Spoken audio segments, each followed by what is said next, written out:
Good morning.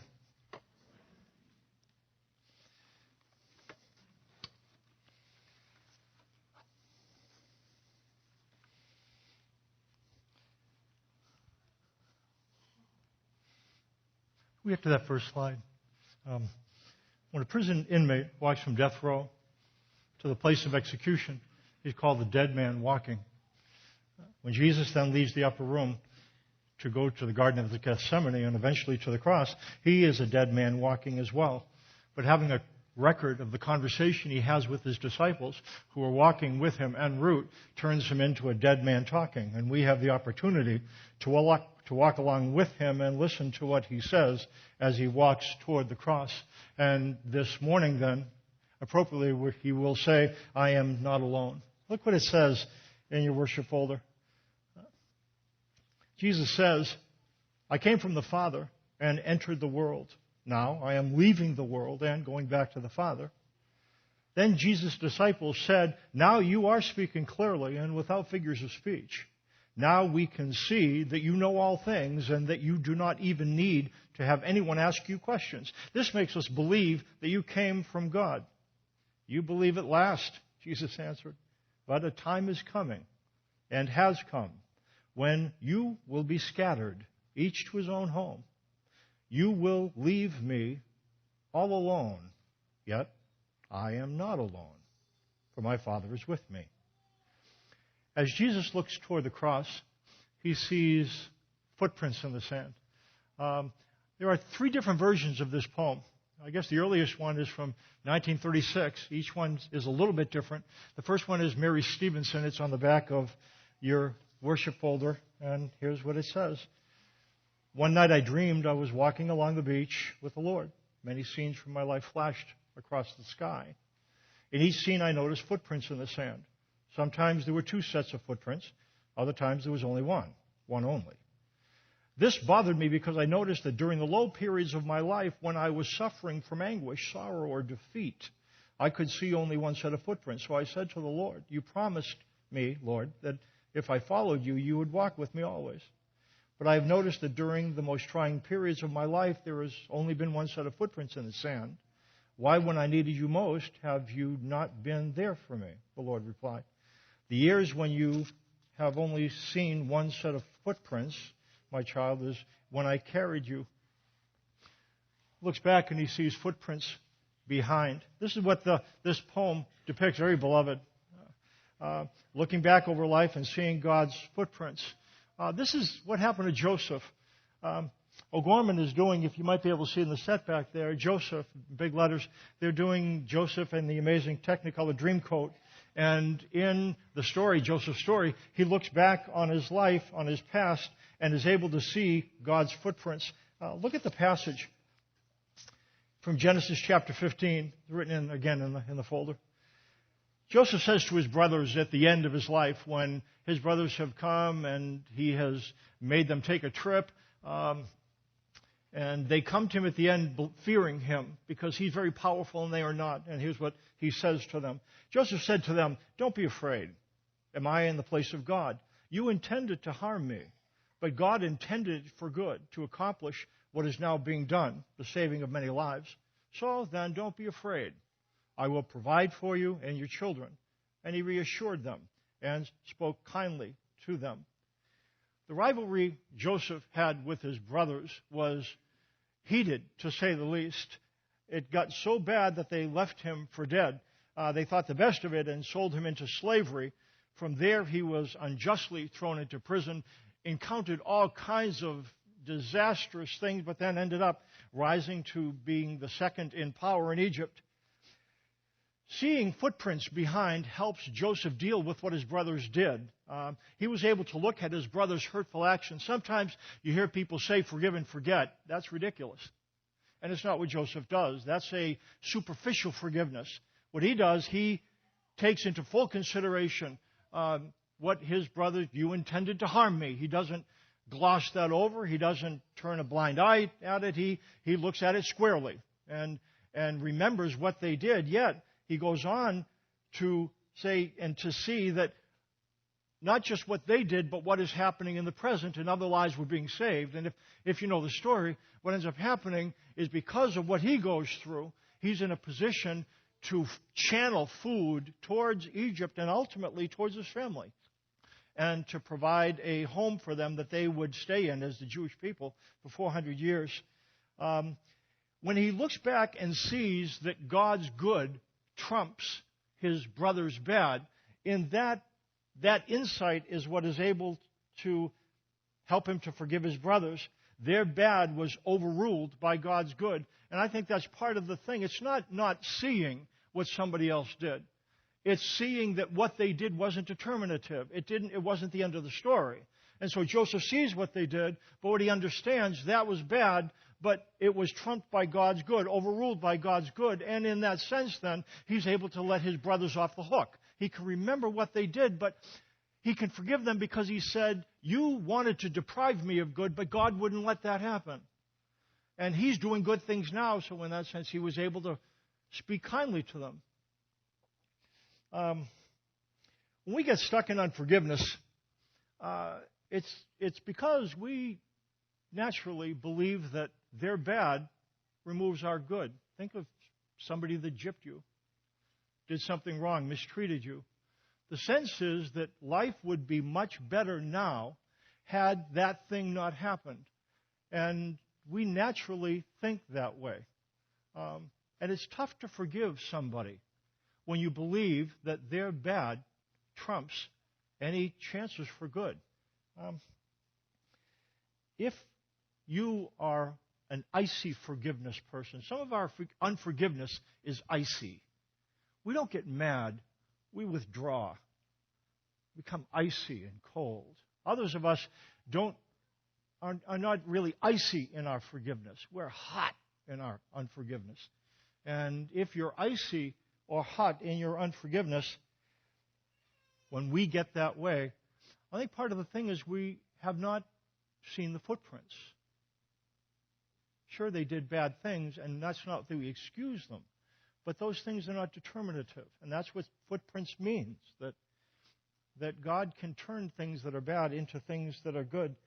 What do you do when you look for footprints? What do you do when you look for footprints behind you? Let me ask a couple questions. You think of things that have happened to you that weren't good. All of us have those things. They're painful. Memories are painful. We don't even like to think about them. And the journey that you've taken has been different because of the thing that happened. Let me ask you a question. How has your journey benefited others? That journey that you had to take because somebody stepped in the way. The things that you had to go through. The things that you had to deal with.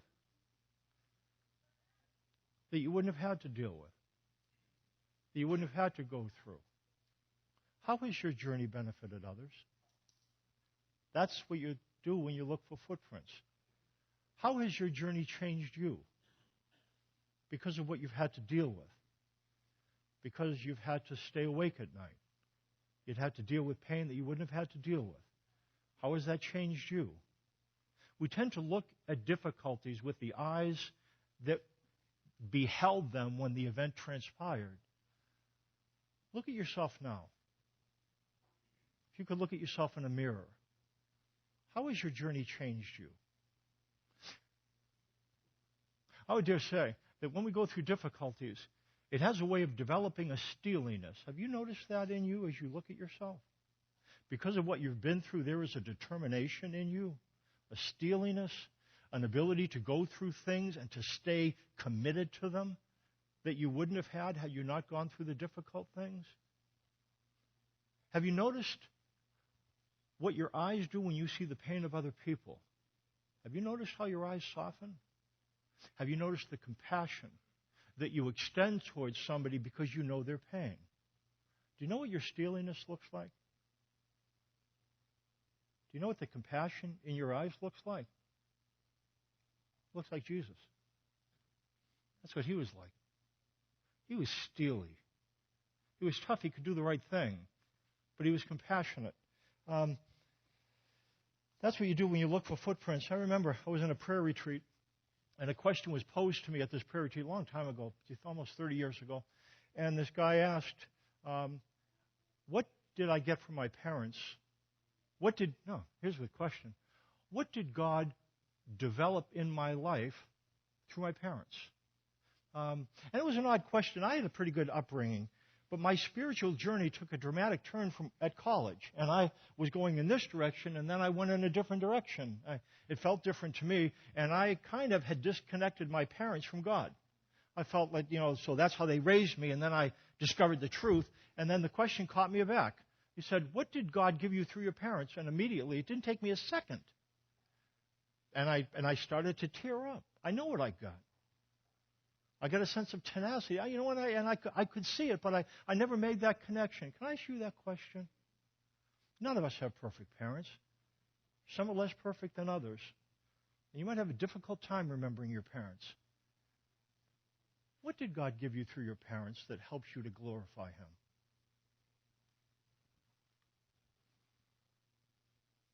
What is it? A sense of humor? Hospitality? Intelligence? Questioning? What did God give you through your parents that enables you to glorify Him? See, even though we don't grow up maybe in the most religious of places, God just doesn't work in the lives of the religious. Did you know that? He's bigger than that. He works in the life of irreligiousness. He's not limited.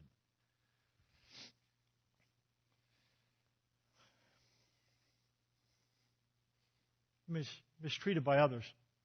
Not parents, maybe brothers, sisters, individuals. You got bilked out of some money. What they did was bad. It was, and no excusing it. Don't forget it. But what He did through it was good. His good trumped their bad. Sometimes we get so stuck in resentment and unforgiveness that we don't even notice. We don't even take the time to think of what's been developed. Make time to look for footprints in your past. In spite of what happened, it provides perspective. In fact, what you might do is ask God, will you help me look at my past in a way that allows me to see you there somehow so I can see footprints behind? But Jesus, when He looks at footprints, He's not looking at footprints behind. Jesus is looking at footprints ahead. He says, you will be scattered, and He knows what's going to happen. And in fact, when it talks about lamb, one thing a lamb will do when the shepherd is removed, especially violently, then the sheep will scatter. They're not going to stay together. And that's what Jesus says when He says you will be scattered. He's thinking of them as lambs and Himself as the shepherd. In fact, there's a verse that says, strike the shepherd and the sheep will be scattered. And He knows what's going to happen. They're going to take Him out and they're going to take off. It's the nature of sheep. And He understands that. I don't think He's angry when He says this. He understands what we're like. Did you know that? That you don't surprise God when you make a wrong choice, when you get frightened. You really don't. You know why? Because He's a shepherd. And He understands we're sheep. And sheep aren't real smart, and they're not real brave, and they're not real tough. And you're not real smart and real brave and real tough, and neither am I. But you know what? The good news for us is we do have a shepherd. We look at our life and we say, I don't know if I'm on a good road or a bad road. I don't like the road I'm on. There's a better question to ask. Do you have a good shepherd? See, it's His job to make the choices. It's His job to be brave and to be tough. And so that's the question. Do you have a good shepherd? Jesus knows that He will be left all alone. That's what He says. You will leave me all alone. He says, I'm leaving the world and going back to the Father. He knows that the footprints of His closest friends will disappear. Yet He knows that He won't walk alone. He sees His Father's footprints ahead of Him, leading to the cross and leading from the cross to an eternity with Him. He sees this. What it says in Hebrews chapter 2, since the children have flesh and blood, He, Jesus, too, shared in their humanity, so that by His death He might destroy him who holds the power of death, that is the devil, and free those who all their lives were held in slavery by their fear of death. It says that the enslaving force, those who are held in slavery spiritually, there is a fear that holds us in slavery. And when I say what it is, at one point you might say, I don't get that. I don't think about death. But if we had a long discussion, I think that we could tie bad choices sinful choices to this fear. Look what it says. What does the verse say? Held in slavery by their fear of death. Isn't that interesting? Those who all their lives were held in slavery by their fear of death. You know what that means? What, you and me, we deal with the fear of death. You say, no, I don't. I don't think of it. And what it indicates here is we do. You're not alone. Some of you are saying, I think I'm alone in this. No, you're not. We all deal with it. It's what the drama depicted. You know, we don't like to talk about it, but we deal with it, don't we? What he says, the fear of death exercises a strong influence. And Jesus tasted death, but he didn't just taste death, he tasted the fear of death. Look what the next verse says from John. I have it here. Let me just read it for you. Now my heart is troubled, and what shall I say? Father, save me from this hour? No, it is for this very reason I came to this hour. Father, glorify your name. When I talked about this before, he says, now my heart is troubled. And what he's describing is agitation. He says, I'm agitated. And it's the night before, the week before he's going to die. And when he takes stock of what's happening inside, he doesn't say, praise God, everything's fine. No, he's honest about what he's feeling. He says, I'm turbulent, I'm agitated. Again, the picture is open the washing machine when it's on the agitation cycle. That's what it's like inside. You know what he's feeling? He's tasting fear. Jesus, absolutely. Now, that fear did not determine his choice. But he did say, Father, take this cup from me. Why? Because he felt fear. He felt it. He tasted death. It didn't determine, again, what he did. But he understands, Jesus understands the feelings associated with dying. Jesus' resurrection changes the way we look at a casket. It has to. Again, he went into that burial place in the side of a cliff, and 3 days later he was gone. I mean, the burial clothes, they were gone. They were there. They were just all smushed in. He passed right through them. There was nothing there but a pile of cloth. And that has to change the way we look at death, because he said, what's going to happen to me will happen to you if you believe in me. What's that? You're going to rise from the dead. Holy smokes. That changes the way we look at death.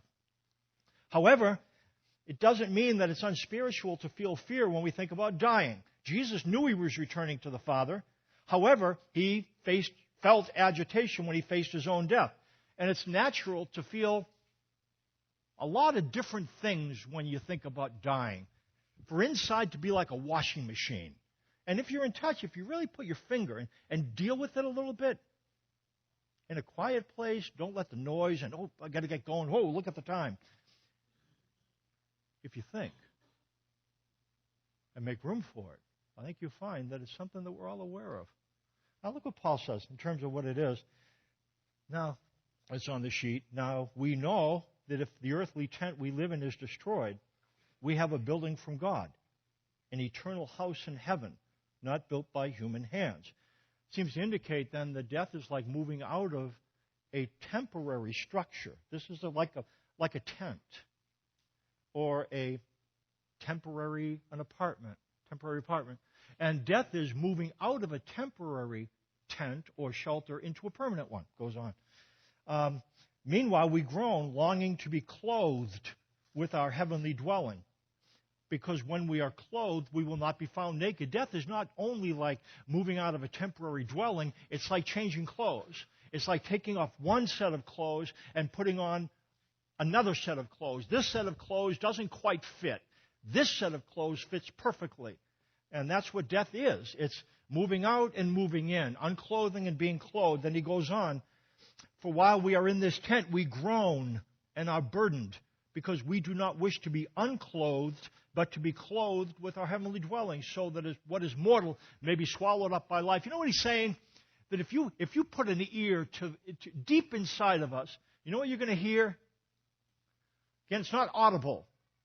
And sometimes we keep iPods in our ears, and we always keep ourselves busy, because if we're too quiet, we hear it.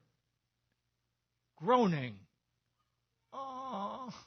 And the groaning it goes in two directions. It's, I don't want to move out, but I want to move in. One of it's, anxious.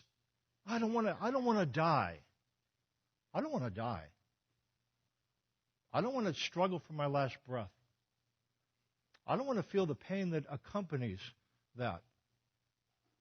We think about death. What will it be like for us? I don't want it to happen. I've seen people die. On the other hand, I want to be there. I want to be in the eternal place. And what they say it's like, we give an image here, that it's like a fish being returned to the water. You know, flopping around on the shore, flop, flop, flop, flop, flop. And then when it hits the water, that's what it will be like to be there. What will that feel like? It feels like being alive. You know, that's what a fish feels like. You say, why do you feel happy? Fish doesn't feel happy, feels alive. That's what heaven's going to be like.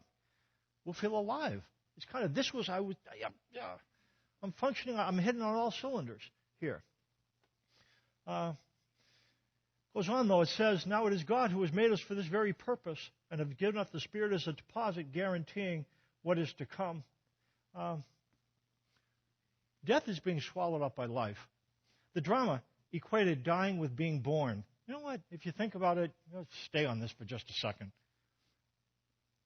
This mortal body is like an immortal womb, like an immortal womb. You can't conceive of immortal life without having a mortal body for it to be implanted in. That makes sense? So that's what this is like. It's like an immortal womb.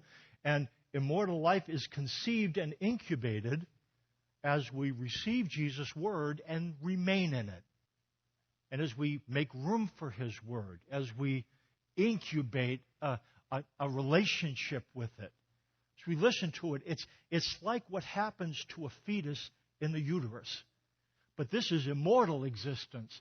And an immortal life begins to grow within us and develop. And then dying, well, death is like birth. What do we give birth to? Immortal existence. That's what death is like.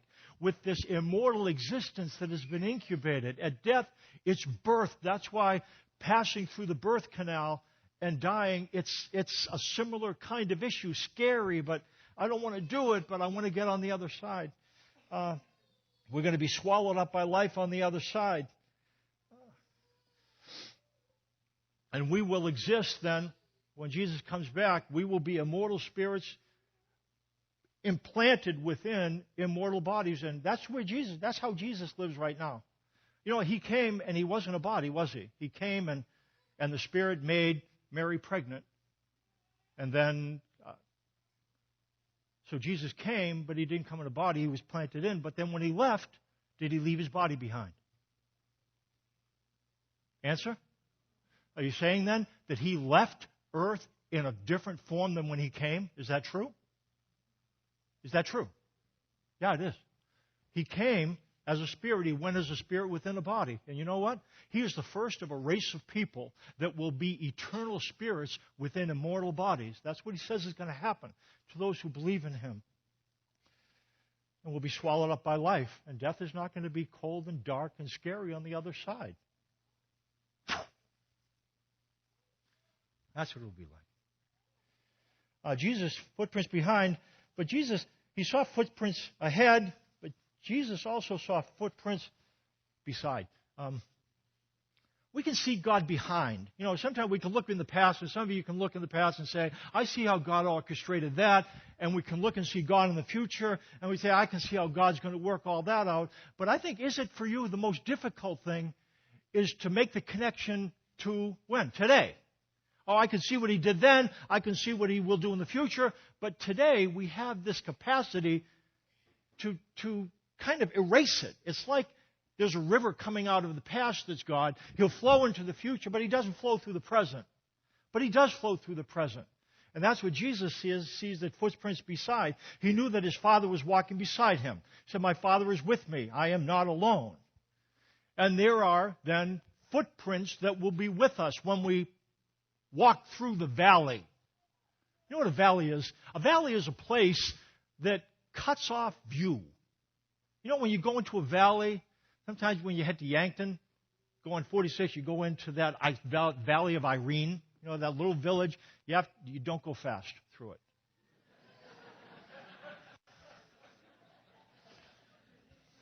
No, you don't want to do that. But you go down into it, and then you can't see, because there's a hill behind, hill in front. That's what a valley is like. It restricts view. It's confining in that way. There are footprints beside as we walk through the valley of the shadow of death. Again, the psalm, He guides me in the paths of righteousness for His name's sake. Even though I walk through the valley of the shadow of death, I will fear no evil, for you are with me. Your rod and your staff, they comfort me. You prepare a table before me in the presence of my enemies. You anoint my head with oil. My cup overflows. Surely goodness and love will follow me all the days of my life, and I will dwell in the house of the Lord forever. Footprints beside us, so we walk through the valley of the shadow of death. I guess you know what that means? I don't like thinking about dying.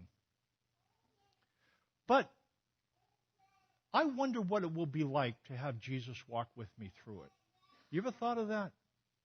I wonder what it'll be like. Maybe my face will be contorted. Maybe I'll be struggling trying to take a breath. But you know what? Inside, what He says, I'm going to experience Him. And His rod and His staff, there's going to be comfort. Now, you might not be able to see it on the outside, but on the inside, that's what He promises. You will not be alone.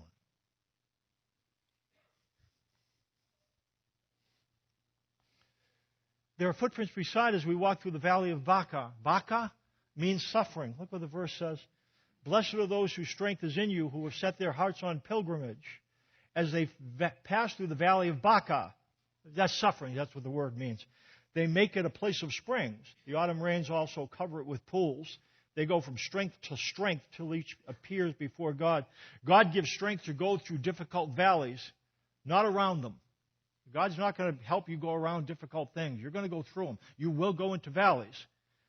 The thing is, though, if you attune yourself to footprints beside, that helps. You say, how does that help? I can't get out of that thing. You know what we don't like? And again, this might be something, some of us are more aware of it than others. I think we like to look away from it because it is the most painful thing that we feel. The most painful feelings are associated with feeling like you've been abandoned. Abandoned. That's what makes difficulty so painful. That's what makes death so painful. We feel alone, cut off. There's lots of things that we can feel. The most difficult thing that we can feel is alone. That's why the only type of confinement that's inhumane is solitary confinement. To leave a person completely alone is inhumane. And culture and society recognizes it.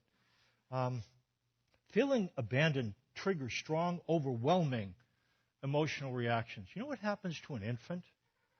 If an infant feels like they've been abandoned, their first line of defense is protest.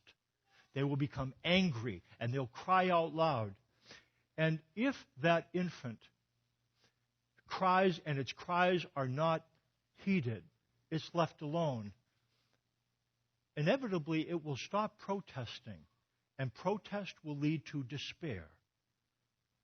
And the infant will stop crying, will feel helpless and hopeless. And then, if that doesn't bring anything, protest will lead to despair, will lead to detachment, a cutting off of any kind of feeling. I'm not going to feel anything. Those are the reactions to feeling abandoned, feeling alone, protest, despair, detachment.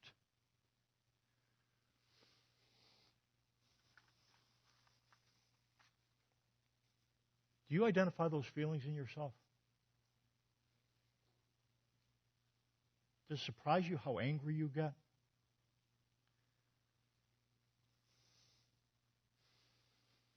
Do you feel as if you have no blood in your veins? You're so tired. Some of us have gone past tired. We've stepped back, detached. I'm not going to feel anything. I'm not going to feel love. I'm not going to feel hate. And we don't understand where that comes from. We said, well, I just don't feel anymore. Not where it's come from. You know what's at the heart of it? You know what's at the heart of it? You feel alone. Do you know that? Did you know that was at the heart of it? You feel alone. And protest has led to despair, has led to detachment.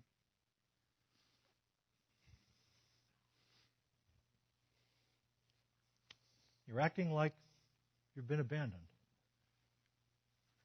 It's not really her fault. Do you know that? She'll never love me. It's not really her fault. She could change, but it still doesn't get rid of the fear. It's not really his fault. Again, there's things that they have to change. But if you put your pulse on what the feeling is coming from, it's not really from them. You feel alone. You feel like you've been abandoned. And that's why you're protesting, and that's why you despair, and that's why you're detached.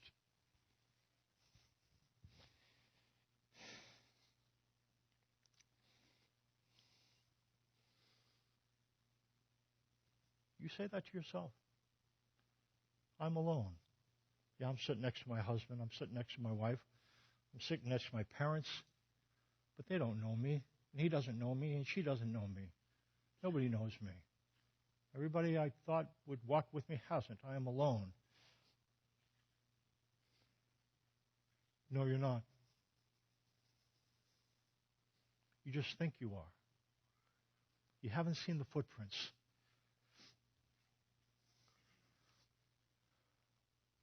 God makes promises. He says, I am in you. And he says, I am with you. You know why one set of footprints? I'm saying God's with you, and you say, well, if he's with me, I should say two. No, because he's in you. See, I don't think he just walks beside. I don't think it's that he carries us, because you know what the fact is? I think we have to walk through things. I don't know if we get carried through things. I don't. But what God says, he is in us and strengthens us. So there's one set of footprints, but it's me walking and God being inside, strengthening, telling me I'm not alone. And I can walk through a lot of things as long as I don't have to walk alone. And what he says is good is ahead of you. And that's guaranteed. Those are the new covenant promises. And it's what God says to you. I am in you, and I am with you. And good's ahead of you, guaranteed. You say, Mike, quit with the religious stuff. This does not, nice words. But if your real deal is that you feel alone, this is more relevant than you'll ever know. Does that make sense? You don't want to be alone. And that's why God says, I am in you, and I'm with you. And good's ahead of you, guaranteed. And there's footprints behind and ahead, but the footprints are beside. God is closer to you than your next breath.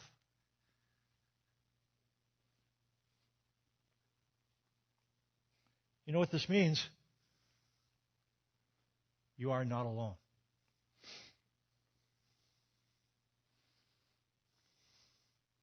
Can you say that? Try it. I am not alone. Try it. Understand what you're saying?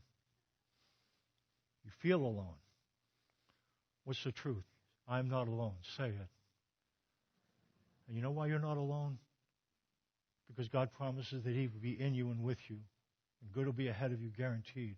That won't make life cloudless. But it will make it tolerable to know that day by day you don't walk alone. Worship teams are going to come up and they're going to close us with a song. Come on up.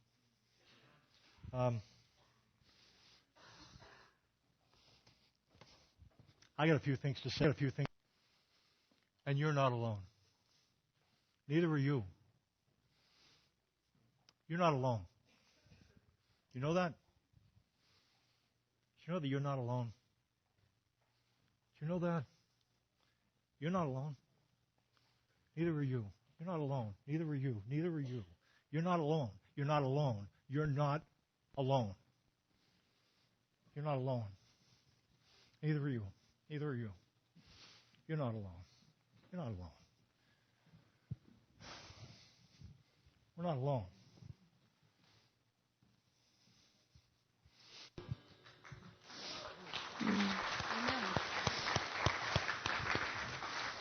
Now let's pray. Father, thanks for your promises and what you tell us. I pray that you'd give us an ability to hear what it is you would tell us, and that we are not alone. Life will make us feel like we are, and that will lead us to deal with really strong things that are very difficult to deal with. Protesting and despairing and cutting ourselves off. I ask you would help us to deal with things at the root of them. And I pray that you'd give us a greater capacity to make room for your word, whatever that means. Pray that you would lead us into a spiritual community where your promises are talked about a lot, and so that we can believe them. And as we believe them, we don't feel like we're alone. Then we have a greater capacity to love and all the good stuff that goes with that. We're not going to be perfect, but we can develop a greater capacity. Would you help that to happen? And in this place, those who come here, continue to speak yourself out to us so that we would believe the things that you say, and as we believe them, that faith could express itself in love for others. In Jesus' name, amen. Have a great day. Glad you were here.